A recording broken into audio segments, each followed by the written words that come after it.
Hi guys, welcome to How to Maximize. In this video, I'm going to show you how to cancel Roblox Premium.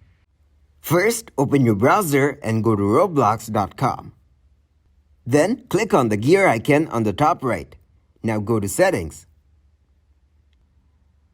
From here, go to Billing section. Currently, I'm not using Roblox Premium, but you'll see your membership status from here. If you click on Join, you will see options to get Roblox Premium. Here, if you scroll down, you will see all the available options for you to purchase.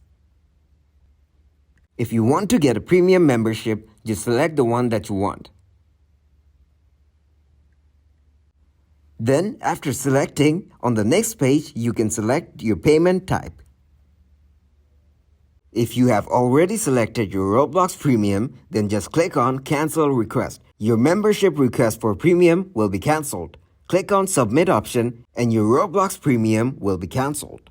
That's it. Thank you for watching and please leave a like, share and subscribe.